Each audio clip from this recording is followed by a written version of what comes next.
প্রিয় দর্শক শ্রোতা ভাই ও বোন, প্রথমত আমরা ইসলামী খিলাফা এবং ইমারাকে বিশ্বাস করি এবং সে অনুযায়ী আমাদের কাজ চলমান থাকা উচিত। তবে বর্তমান পরিস্থিতিতে আমরা কিভাবে একজন প্রার্থী নির্বাচন করব সেটা নিয়ে আজকে আমরা আলোচনা করছি। পবিত্র কোরআনে আল্লাহ রাব্বুল আলামিন বলেন, আল্লাযীনা ইম্মাক্কান্নাহুম ফিল আরদি আকামুস সালাতা ওয়া আতাউয যাকাতা ওয়া আমারু বিল মারুফ ওয়া নাহাউ আনিল মুনকার।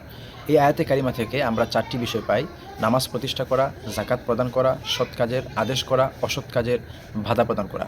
তো বর্তমান আমাদের এই পরিস্থিতিতে আমরা একজন প্রার্থীর নির্বাচনে যার মধ্যে সবচেয়ে বেশি এই চারটি গুণ দৃশ্যত আমরা পাবো, ওনাকে আমরা নির্বাচিত করার জন্য সকল প্রয়াস চালাবো ইনশাল্লাহ।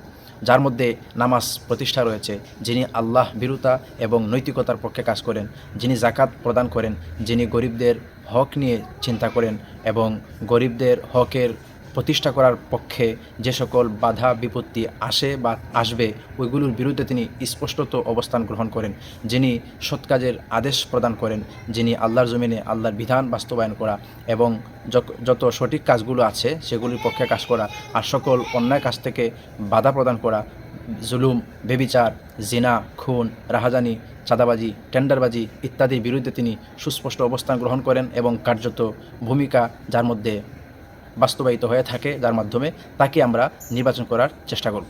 আমাদের মনে রাখতে হবে যে voting is a responsibility, not just a right. প্রিয় দর্শক শ্রোতা ভাই বোন, এই চারটি গুণ দৃশ্যত আমরা যার মধ্যে সবচেয়ে বেশি দেখতে পাবো, যে আসনে যে প্রার্থীকে, তিনি যেই দলের হন, তিনি যেই মার্কার হন, আমরা তাকেই সমাজের উন্নয়নের জন্য, দেশ সুন্দরভাবে পরিচালিত হওয়ার জন্য তাকে নির্বাচন করার পক্ষে আমরা প্রয়াস চালাবো ইনশাআল্লাহুল আজিজ। আল্লাহ আমাদের সকলকে তৌফিক দান করেন, আমিন।